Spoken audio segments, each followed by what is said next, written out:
چند زمانے ایسے گزرے ہیں جن میں مسلمانوں نے بڑے بڑے علاقوں پر حکومت کی ہے۔ ایک زمانے میں جب مسلمان دنیاوی اعتبار سے بہت زوروں پر تھے اور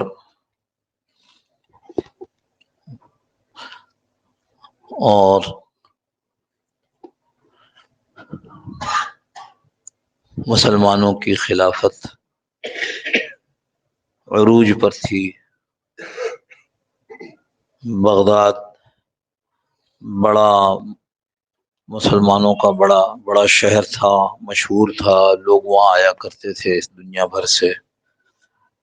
مسلمانوں کی کتابوں کا دنیا کی زبانوں میں ترجمہ ہو رہا تھا۔ اس وقت مسلمانوں کے بڑے نے، جو اس وقت کا بادشاہ تھا، اس کے پاس منگولوں کے علاقے سے 2 قاصد آئے اور 2 قاصد جب آ کر انہوں نے اپنے بادشاہ، اپنے سردار کا پیغام پہنچایا تو مسلمانوں کا وہ بادشاہ اتنا اپنے آپ کو سمجھتا تھا، اس نے ان دونوں ایلچیوں کو قتل کر دیا۔ یہ کسی جگہ، کسی زمانے میں، کسی قوم قبیلے میں یہ کبھی نہیں تھا کہ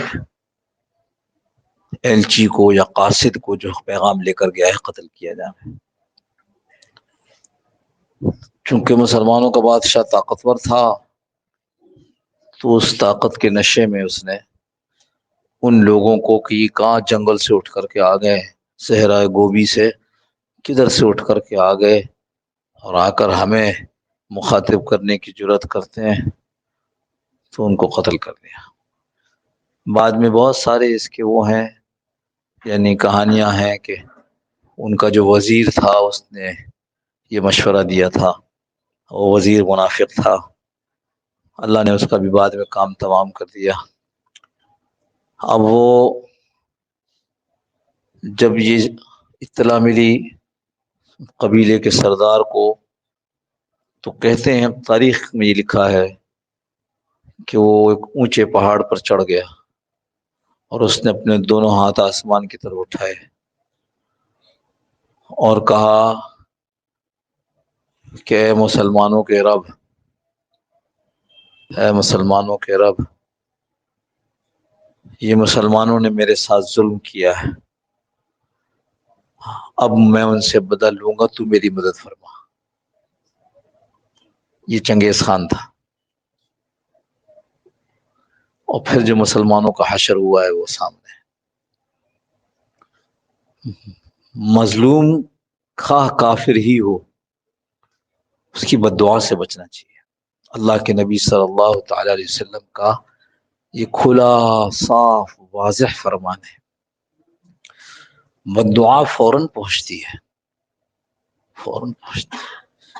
مظلوم کی بد دعا اور اللہ کے درمیان کوئی رکاوٹ نہیں ہے۔ تو نماز سے پہلے جو میں عرض کر رہا تھا کہ ایک ہے لوگوں کی بد دعا، عام آدمی کی، ایک ہے کسی اللہ والی کی بد دعا، ایک یہ کہ اللہ کی وہ عبادت جس کو اللہ کے رسول صلی اللہ تعالی علیہ وسلم نے فرمایا قرۃ عینی الصلاۃ، نماز میرے آنکھوں کی ٹھنڈک ہے، سب سے اونچی عبادت ہے، سب سے اونچی عبادت۔ اچھی طرح نماز پڑھنے والے کے لیے حدیث کا پہلا حصہ اس میں یہ بات تھی کہ اللہ تجھے بھی ایسے ہی آباد رکھے جسے تو نے میرے لیے اچھا کیا، جیسا تو نے مجھ سے۔ وقت نہیں تھا اس لیے میں نے پوری وہ نہیں کی۔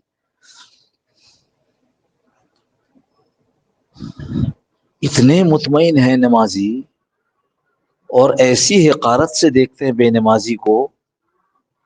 نہیں بھائی، بے نمازی میں اور بہت ساری ایسی صفات تو ہوں گی نا جو قابل تعریف ہوں، اس کے اندر ایک بہت بڑی خرابی ضرور ہے، ایک بہت بڑی خرابی ضرور ہے، لیکن کوئی پھانسی کا ملزم کسی ایک ہفتے کی قیدی کو کہے ارے تو بڑا خراب آدمی، تو اتنا بڑا جرم کیا ہے، کتنی بری بات ہے۔ اس واسطے ہم جو نماز پڑھ رہے ہیں ہم کس بری طرح پڑھ رہے ہیں۔ ہم وہ چکا ہے تو تلاوت کی تھی آرایت الذی یکذب بالدین والی صورت پڑھی تھی، لیکن موقع بالکل نہیں رہا۔ ہمیں معاف کر، اللہ پاک معاف فرما دے کہ ہمیں وقت کا صحیح احساس نہیں ہو سکا۔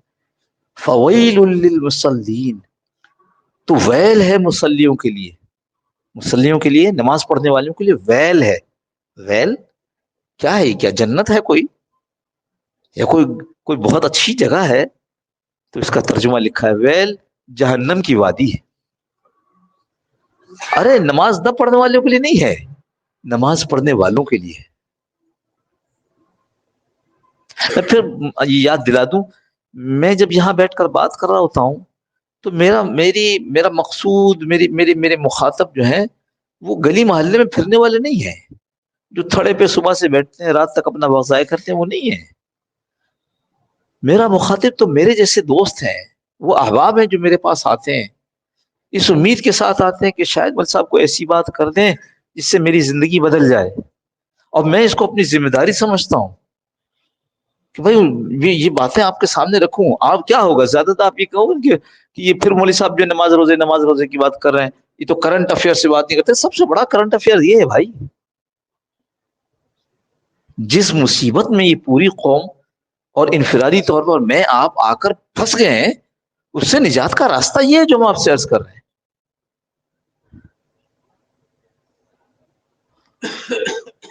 مجھے یاد آیا، نوشہرہ میں تھا تو ایک نوشہرہ ڈگری کالج کے پرنسپل سے ملاقات کے لیے گیا، تو جب ان سے میں کچھ بات کر رہا تھا تو انہوں نے کہا چھوڑیں ان باتوں کو، پہلے یہ بتائیں کہ کافر تو بڑی ترقی کر رہے ہیں اور ہم لوگ تنزلی میں جا رہے ہیں۔ اچھا پوچھنے والا کون؟ میں اس وقت خود طالب علم تھا، پوچھنے والا اس ڈگری کالج کا پرنسپل۔ میں سوچا اب اس کو اگر سخت جواب دے دوں، ٹٹ فار ٹیٹ، جیسے کو تیسا جواب اگر دے دوں تو یہ تو میں اپنی پوری بات جو کرنے کی جائے وہ بات نہیں کر سکوں گا، میں تو اس کو پورے لین پر لانے کی کوشش کر رہا ہوں۔ اچھا اب یہ سوچ ہی رہا تھا کہ دروازہ کھلا پرنسپل کے کمرے کا اور کوئی صاحب داخل ہوئے، پیچھے دروازہ تھا، مجھے نہیں پتا کون ہے۔ جب آ کر کے بیٹھے تو پرنسپل نے بڑے اٹھ کر ان کا استقبال کیا، میں دیکھ داڑھی ٹوپی والے صاحب تھے۔ پرنسپل نے تعارف کرایا یہ فلانے پروفیسر صاحب ہیں۔ اچھا نام جو لیا تو میں حیران ہو گیا، میں بھی جانتا تھا یہ بڑا نام ہے ان کا پروفیسر صاحب۔ اچھا میں خاموش بیٹھا تھا، وہ ہم دونوں کو دیکھ کر کہنے کیا بات ہے، یعنی اگر ہم باتیں کر رہے تو باتیں کرتے رہے۔ تو پرنسپل نے خود ہی بتایا کہ میں نے ان سے یہ سوال کیا ہے تو یہ چپ ہیں۔ تو وہ پروفیسر صاحب نے کہا میں بتاتا ہوں آپ کو ترقی کی خواہش ہے؟ پرنسپل نے کہا ہاں کس کو نہیں ہے، ہم بھی چاہتے ہیں مسلمان ترقی کریں، ہم بھی ترقی کریں، کہنے کافر ہو جائیے۔ اچھا یہ جواب میں نہیں دے سکتا تھا۔ پھر انہوں نے بڑی اچھی بات کی، انہوں نے کہا مسلمان کی اور غیر مسلم کی ترقی کے راستے جدا ہیں۔ غیر مسلم اللہ کا باغی ہے، اس کو اللہ نے جو کچھ دینا ہے وہ یہی دینا ہے، ہر اچھے کام کا۔ اس نے کسی کو پانی پلایا، اس کا بدلہ اس کو موت سے پہلے دے دیا جائے گا، موت کے بعد اس کا کچھ نہیں ہے۔ اس نے کسی کی مدد کی ہے، اس مدد کا صلہ اس کو یہاں ملے گا۔ اس نے سچ بولا ہے، اس کی سچائی کا صلہ یہاں دنیا میں مل جائے گا۔ موت سے پہلے ہے جو، موت کے بعد اس کا کچھ نہیں۔ اور کہا مسلمان کا کام اللہ کے لیے جو کرے گا اس کو دنیا میں بھی بدلہ ملے گا، آخرت میں ملے گا۔ یہ آدمی یاد رکھیے گا، اللہ کے لیے جو کرے، یہ کسی کی مدد کرتا ہے اللہ کے لیے، اس کو دنیا میں بدلہ ملے گا، آخرت میں ملے گا۔ یہ کسی کی مدد کرتا ہے نام نمود کے لیے، اس کو کچھ نہیں ملے گا، بلکہ اس پکڑ ہو جائے گی اس کی۔ تو مسلمان کی ترقی کا راستہ یہ ہے کہ وہ اللہ کے لیے اپنی زندگی کو گزارے، اللہ کے لیے۔ ہم یہاں اللہ کے بندے ہیں، بندے کا مطلب کیا؟ غلام ہے، اللہ کا غلام، کسی آدمی کا غلام۔ نوکر نہیں کی بات کر رہا ہوں، نوکر تو اب اصطلاحی معنی ہے کہ جی، اصطلاحی لفظ ہے کہ جی جس کو کچھ پیسے دے کر کے آپ نے اس کا ٹائم خرید لیا، اس کے ہنر خرید لیا ہے، اس کی طاقت قوت خرید لی ہے، اس ٹائم تک آپ کا ہے۔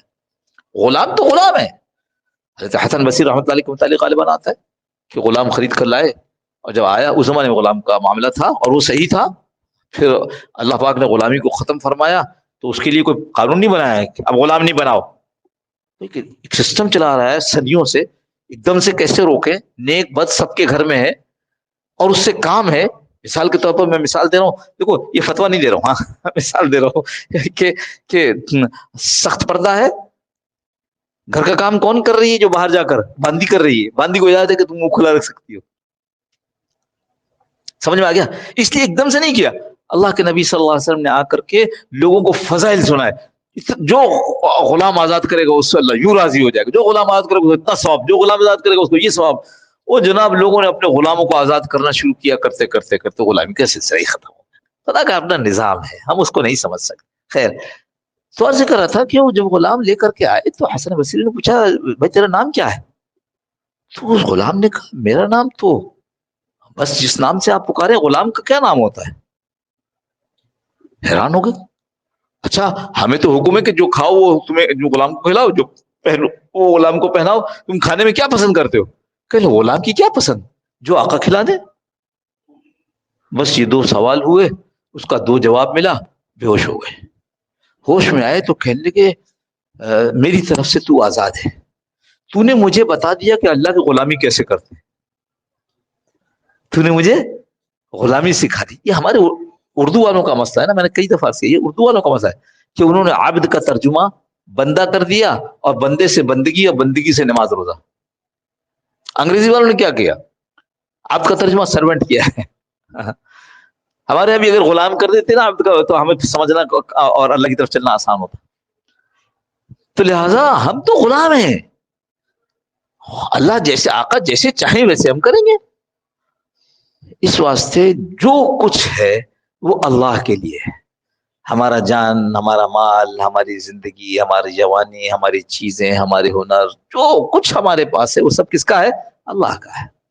اللہ کا ہے تو اللہ کا ہے تو اللہ کے حکم کے مطابق استعمال کرنا ہے۔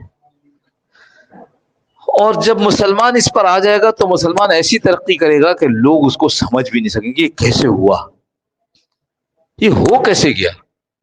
23 سال ہی تو تھے نا، اللہ کے نبی صلی اللہ علیہ وسلم جیسے میں نے نماز پڑھا کیا، ایمان سکھایا اور کہا بھائی ایمان کے مطابق کام کرو، یعنی اللہ کے لیے کام کرو۔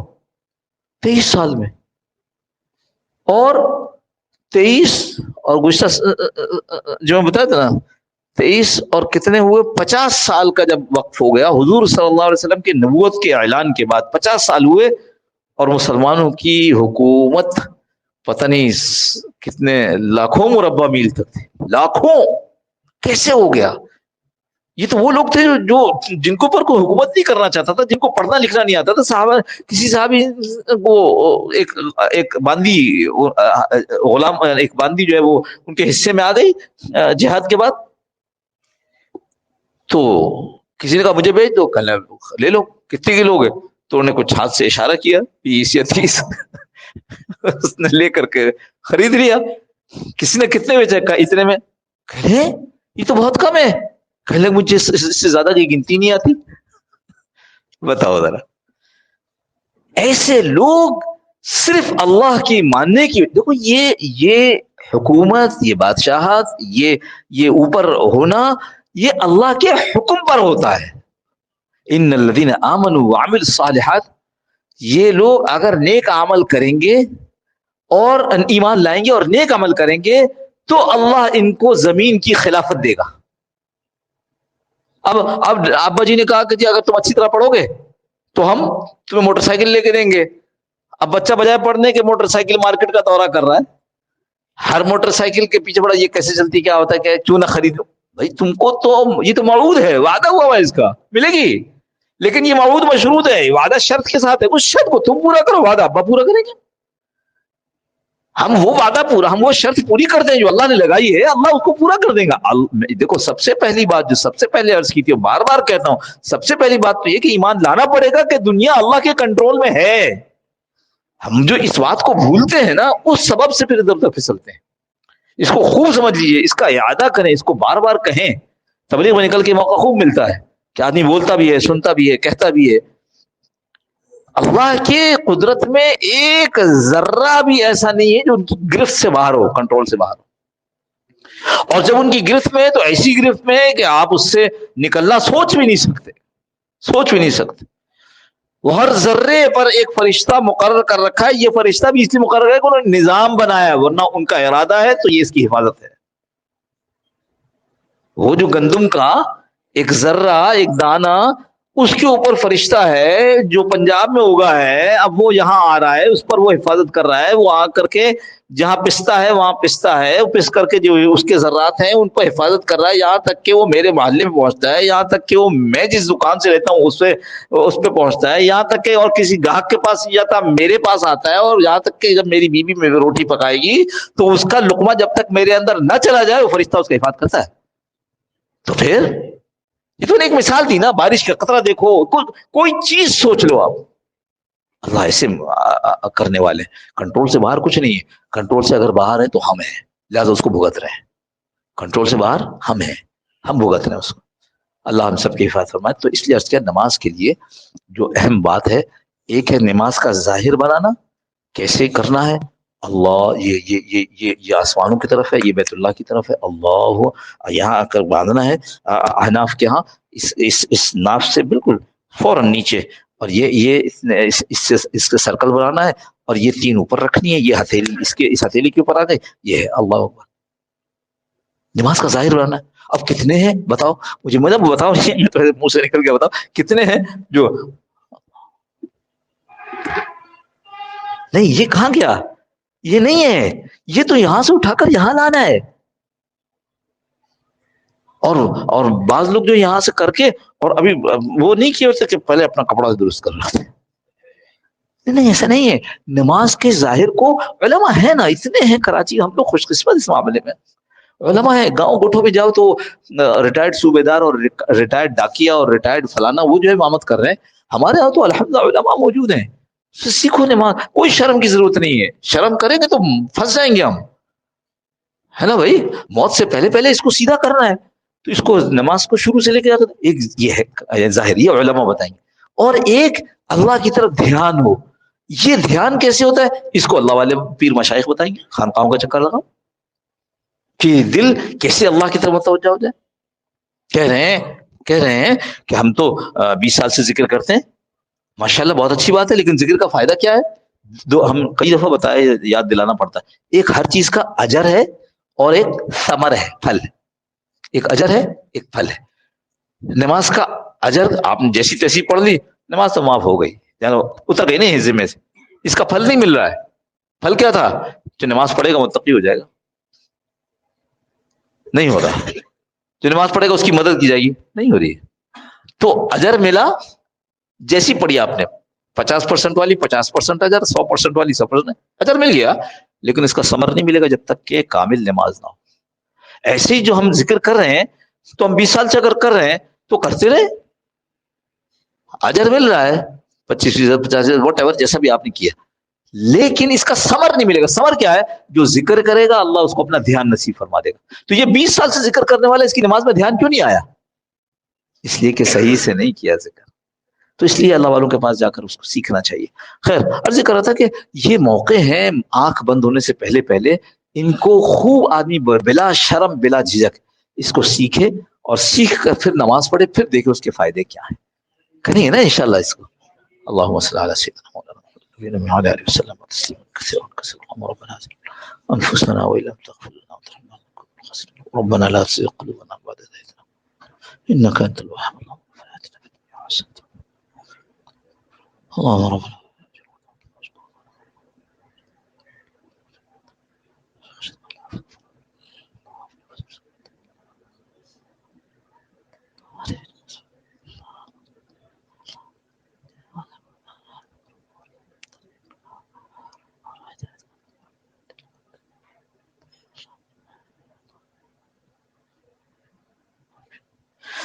اللهم ربنا تقبل منا إنك أنت السميع العليم وتب علينا يا مولانا إنك أنت التواب الرحيم. وصلى الله تعالى على خير خلقه محمد وعلى آله وصحبه أجمعين برحمتك يا أرحم الراحمين. جزاكم الله خير. السلام عليكم ورحمة الله.